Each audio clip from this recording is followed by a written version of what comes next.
In order to move us along here, I'm going to introduce Catherine Haslam, CIFAR Associate Fellow, Professor in Clinical Psychology at the University of Queensland, and Martin Garber-Conrad, our community respondent, who's the CEO of the Edmonton Community Foundation, and he's been there since 2005. Their bios are in your program, so rather than read them out to you, we'll just invite Catherine to the podium. Thank you very much. Thank you, Tara. And I'd also like to thank you all for giving us the opportunity to come out here and talk about our work. When Alex and I left Brisbane, the temperatures were fluctuating around the mid-30 degrees.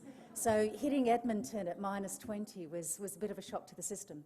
But I'm looking forward to the social connections that we develop here through our discussions and our networking to buffer me in my challenge to acclimatise.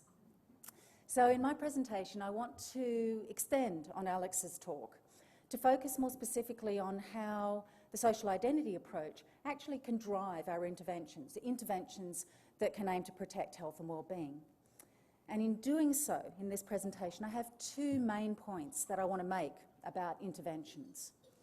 First, it's only the social group interventions that create a sense of belonging, that create a sense of connectedness and shape our identity, that actually bring health and well-being benefits. And we've demonstrated this in a number of intervention studies that we've conducted. And this slide or these images just illustrate the themes of those interventions. And I want to focus on just a couple of those interventions in my talk today, just to give you a bit of a feel for what they can look like and what outcomes they can generate. And second, for groups to actually function as a psychological resource, we need to actually be able to know how to access and use them effectively. Now, we know that social relationships aren't that easy to come by for people who are more vulnerable due to mental illness, social exclusion, discrimination, economic hardship. People in that position often find that they've had fewer positive social group experiences and also feel less confident in how to use those social groups to help them. Now, it was in response to this and other related questions that we recently developed an intervention which we refer to as Groups for Health. And the whole idea of Groups for Health is to actually tackle this particular issue, to try and skill people up so that they can access and use their social groups effectively. And so in the second part of my talk, I do want to spend a little bit of time talking about what Groups for Health actually comprises and to give you some data on its efficacy. So as you've already heard from Alex, the social identity approach is quite useful in helping us understand how and why social groups protect our health and build our resilience. But it also is a very useful framework and provides us with a number of lessons to guide intervention. So one of the strong messages that's actually advocated in the framework is the importance of creating strong, positive group relationships to build that virtuous circle of social identification that you saw earlier. But importantly, those relationships and those group relationships must be meaningful. Any group intervention must have, or any group that a person actually takes part in, must have value, must be valued by the people who are taking part, and also have purpose if they're going to shape people's identity and also influence how they feel about themselves. And second, the framework also shows us and recognises that groups are like a double-edged sword. Not all groups are good for us. And in our interventions, what we aim to do is to create relationships that are curative, ones that are based on cooperation, trust and mutual support, and try and avoid those harmful relationships that are based on exploitation, mistrust and humiliation. Now we've used these lessons and guidelines, among others, to drive our interventions and inform our interventions. And the two interventions that I want to describe to you now are interventions that we've conducted with seniors living in the community, receiving supported care there, or receiving supported care in residential homes.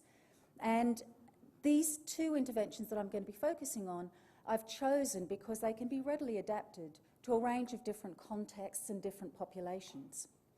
As you'll see, these interventions had very different content, but had the same basic aim of trying to build people's sense of connectedness and through that shape their identity. So this first intervention was a field study that we conducted that I refer to as our design team study. And this field study was actually developed in response to a concern that was raised by a manager of a care home, the organisation that we were working with. She was concerned that residents in her home were becoming a bit more isolated. So the home was structured with a central hub. And the central hub had a main dining room and a lounge. And around that central hub were wings where up to 6 residents actually resided, like small neighbourhoods. And within those wings was a wing lounge. And it was that lounge that wasn't being used, and the reason why the manager was concerned that people might be becoming isolated from their neighbours. So our solution was to create a new meaningful wing group to facilitate that sense of connection amongst residents. And to this end, we created a series of design teams where residents were responsible for redecorating their wing lounge. Now, we had 24 residents from that care home who actually took part in this study, but because this study was also partly filmed for a BBC One program, television program, we also recruited another 12 residents from the same organisation living in a similarly structured care home who basically just received care as usual and no filming. So these 24 residents were randomly assigned to either be members of a design team where they were given a palette of materials, pictures, plants and a feature wall colour to redecorate their wing lounge. And you can see here an image of one of the design teams actually in the process of negotiation. The remainder were assigned to have staff redecorate their lounge, which is basically business as usual in care facilities where staff will actually sort of perform, make some of these decisions. And here is a team of staff who are actually involved in this, and they were given the same palette of materials to work with. And those 12, the other 12 residents from another home were basically received no redecoration and care as usual. Now, prior to and after this intervention, we took a number of measures, and the ones that I'm going to be highlighting today here is people's sense of identification with others in their wing, their sense of well-being, cognitive integrity or intellectual fitness, if you like, and also, given the manager's concern, the use of the lounge. Were they participating in using that lounge and socially active within that space? So the data that you see here, the lines in pink relate to the design team, people taking part as design team members. Line in blue is where staff performed the redecoration, and the dotted line is where there was no change. And what you can see quite clearly here is that it was only those members of the design team, people who took part in redecorating their own wing lounges, who actually had an enhanced sense of connection with the people living on their wing. And this was associated with other benefits. It was associated with an enhanced life satisfaction, enhanced cognitive integrity, but also, particularly for the design team members here, a threefold increase in their use of space. Now, there's an interesting side story to this that the manager shared after the study was completed. Now, in the process of filming, everybody was quite tired. You know, it takes quite a bit out of you. Staff and residents were pretty exhausted after that process. And it was on that final day of filming that one of the residents actually went missing.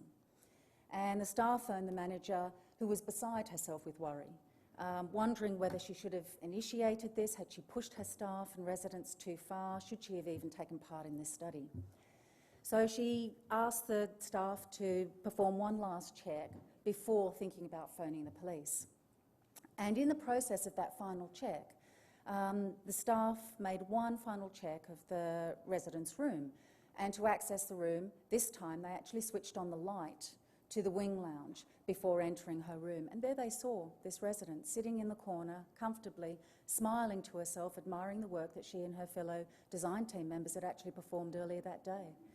So the care home manager actually did admit to feeling incredibly relieved upon that news, but also had admitted that she got what she wished for in droves. But the very next day, she also started planning with her staff how to create design teams for the rest of the residents living in the home, so that they could actually be open to the opportunity of receiving these benefits. So if I can go on to the next study. And the next field study, as you'll see, is very different to the design team study. And this one actually focused on trying to enhance people's sense of social connectedness through use of social media. And in this study, we were working with seniors who were both living in the community, but also seniors who were receiving care in a home. And anybody who's familiar with this literature knows that there is a wealth of evidence already out there of work that's been conducted looking at whether social media can enhance the connectedness of seniors. And the data's pretty mixed. And in fact, quite a few of the studies show no change as with integration of social media or using social media.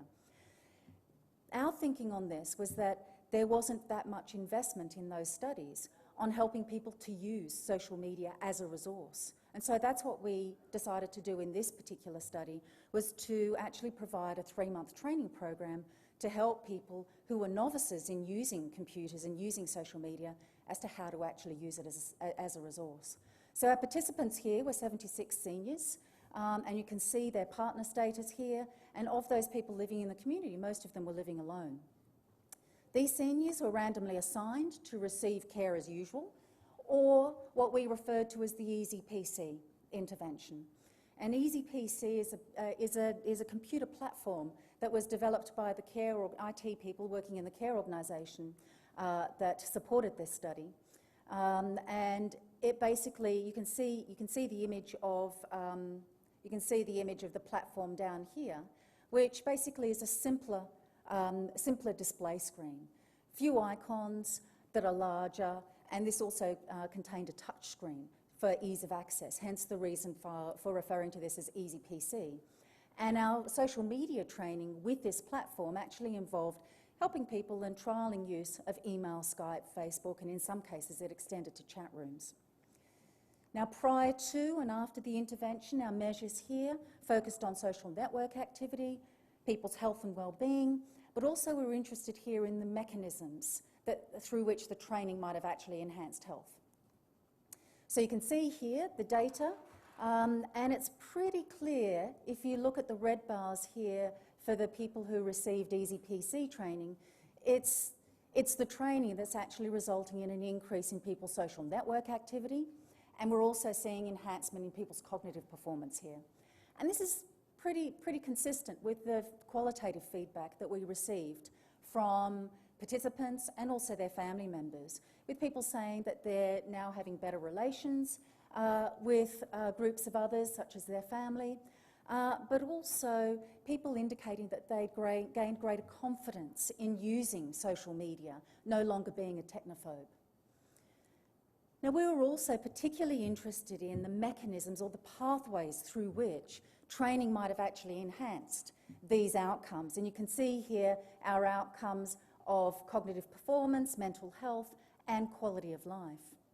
And what we found was that the training didn't directly influence all of these outcomes, but it did so indirectly through building people's sense of personal identity. Their sense of strength, it strengthened their understanding of who they were. And this was enhanced through processes of increasing people's competence and confidence in using social media, but also through expanding their social networks. Through these pathways, there was enhancement in people's sense of who they were, and that in turn influenced health and well-being outcomes in a positive way. So again, what you're seeing here is that these combination of social networks and identification are what seems to be driving very clearly these health outcomes. Now, these group activities and other group activities that we've conducted, we certainly do believe provide an important solution. But I think it's important too to be explicit in saying that Simply offering any group activity isn't going to be a recipe for success. And there are a couple of reasons for this. First, because groups need to have meaning and value to bring health gains, then these are going to have to change as people's motivations and interests change across their life. So a group that might be important for you at one point in your life may be less important in the future. And when they lose that importance, they also lose their protective power. And secondly, we certainly have data from our colleagues who are working with homeless populations showing that a single positive group experience is an important stepping stone, even after multiple negative social experiences. But the evidence is that it's social capital, that it's belonging to multiple groups that are important to you, that actually bring the greater health gain. So one group is important, but it's not sufficient. We certainly need more. And it was in thinking about these issues and trying to generate a longer-term solution that we recently developed Groups for Health. Now, Groups for Health is a social identity-driven intervention that targets specifically social isolation. So the whole aim of this program is to give people the education and the skills that they need in order to be able to manage and engineer their own social environments independently in the long term. So the intervention itself is manualised and it comprises 5 modules that we loosely refer to as the 5 S's. And that will become, it'll become evident in a moment why I refer to them as the 5 S's. So our first module of schooling is essentially educational. And the whole point of this is to raise people's awareness of the value of groups for health, something that a lot of us take for granted, and also of ways that we can actually harness those groups. Our second module of scoping aims to increase people's awareness of the social relationships they have and potentially gaps in those relationships. Now, we developed a social identity mapping tool to facilitate this process so that ultimately what's developed is a map that's illustrated for people that shows what their social world looks like now, and we use this as a basis for getting people to think about what their ideal social worlds might look like. In our third module of sourcing, this module aims to train people with the skills that they need to maintain and use their existing groups most effectively, but also to try and recontact any groups that might have dropped off recently for whatever reason. Our fourth module of scaffolding uses the intervention group as a platform for people to develop new connections. So Groups for Health is a new group and hopefully a new positive group experience for people who are taking part, and giving them the experience of actually using some of those skills that they can scaffold in terms of trying to develop some new connections. Now, we run these weekly, and our final module of sustaining is conducted a month later. And the whole idea of that month is to give people some time to trial out some of their plans that they developed, to see whether they can actually develop some new connections and to bring back their experiences, and also to have an opportunity to troubleshoot and to revisit their social identity maps. Now, we've recently trialled this in our psychology clinic at the University of Queensland. And the people who took part in this were people who were screened for depression and social isolation and presented with at least mild problems in these areas. And these are data from the people who completed. And you can see quite clearly here that the intervention is actually reducing anxiety, stress, depression and loneliness across the board. But particularly pleasing for us is this result here with the multiple group membership, actually showing us that the program was achieving its aim of helping people to develop more connections as a consequence of taking part in this intervention. And particularly pleasing as well was the fact that those gains in people's group membership predicted their health and wellbeing outcomes. So the figure here just shows you the data for depression. And what you can see here in the red line is that it was only among those people who made gains in their group memberships who actually experienced a reduction in their symptoms of depression. And our process data was positive as well. So people were certainly indicating that they learned from the program and that they will use the techniques that they'd had learned through the program in the future. So I just have a couple of points in closing. I think there's no doubt, and I think we all agree, that health has a social dimension.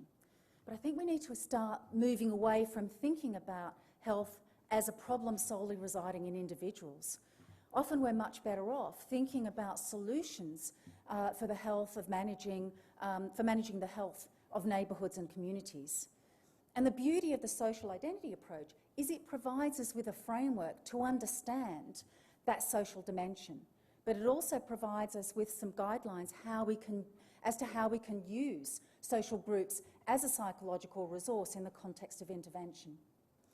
And finally, if we want to have the greatest impact, all of this work needs to be translated into identity-centred policies, because we know it's only at that higher level that we're going to benefit and reach more of the at-risk groups that we work with. Thank you for your time.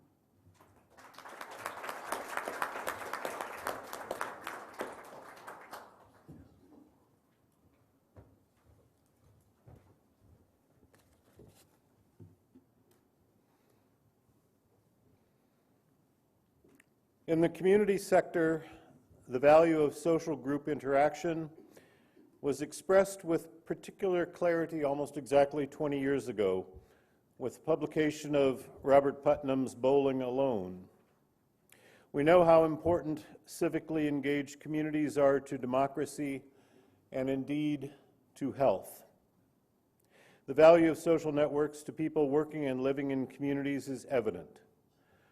Should we be surprised that social involvement is also important when people are elderly, ill, or marginalized?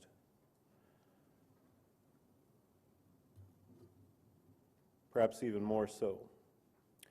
Professor Haslam has demonstrated and communicated clearly and forcefully that group interventions can create a sense of belonging and bring concrete health benefits. She has outlined some of the factors that distinguish good group from bad group and has highlighted a particularly significant characteristics of groups that are more health enhancing, namely group relationships and activities that are meaningful, that have value and purpose. I was particularly taken with the design team project in care homes.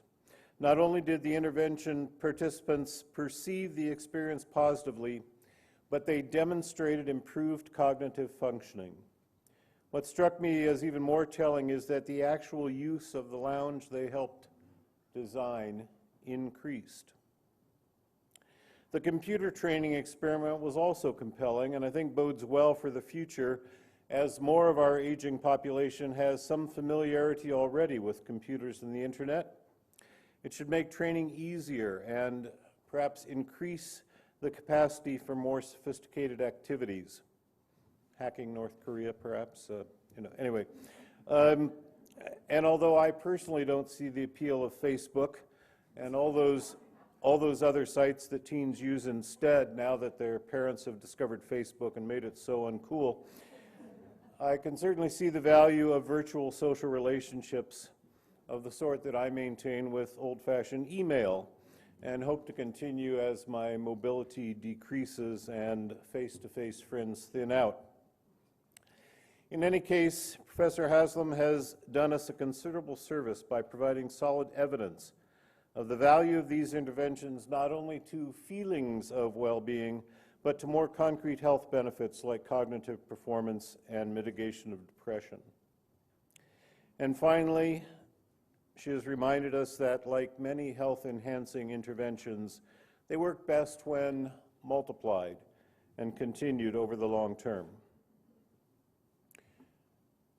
Recognizing the value of this new evidence, I would also suggest that in practice, in the community, these kinds of interventions are not entirely new.